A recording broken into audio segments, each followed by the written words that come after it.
namely to look at who is the law subject and how does law work with sex difference. Effectively, what is the sex of the subject of law, and how does sex difference determine who one is in the law?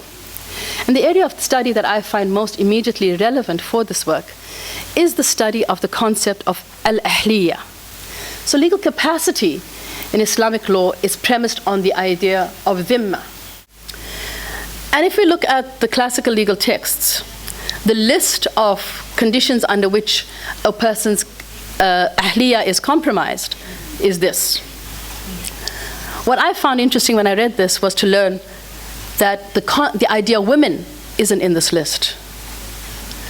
And yet we have a very common understanding that women have ahliya naqisa with a group called Muslim Personal Law Network. We begin with the idea, firstly, that nikah is not marriage and talaq is not divorce. These are actually very different things conceptually. And we have to make this conceptual distinction in order to understand the differences between them so that we can actually process them differently. What we've done is gone and educated ourselves about the law, about these kinds of concepts, and we've started to practice our own, in our own little corners, a form of Muslim family law which we hope we find empowering to ourselves.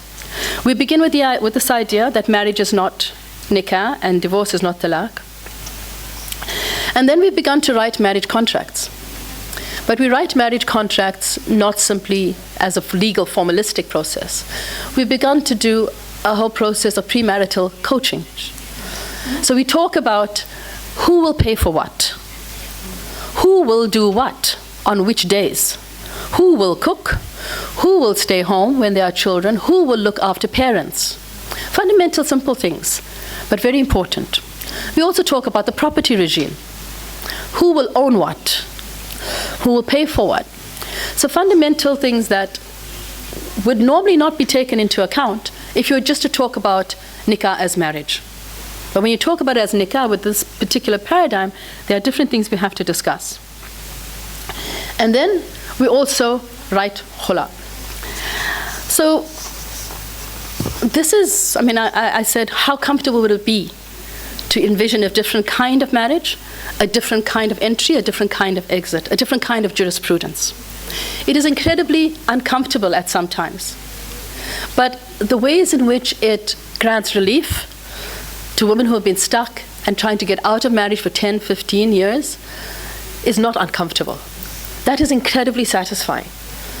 And the number of women that are interested in this kind of work recently have been many, as individual scholars who are trying to reform or reclaim a sense of our own dignity within a system of law that is in itself not focused on our dignity. It is focused on the integrity of a system which is undeniably patriarchal and male-centered. The challenges are incredible, but most significantly I find the challenges are internal. The value of using Islamic feminism in reform movements is that it recognizes the place of Islam in the individual Muslim woman's life. I don't think we all have the solutions. If there's ever a solution, it's the idea that there should be one, and that we continually move toward that without giving up on that. Because I think one of the greatest dangers in Muslim feminist work or in feminist work is to put aside religion and pretend like it doesn't exist or it's not relevant to people's everyday lives.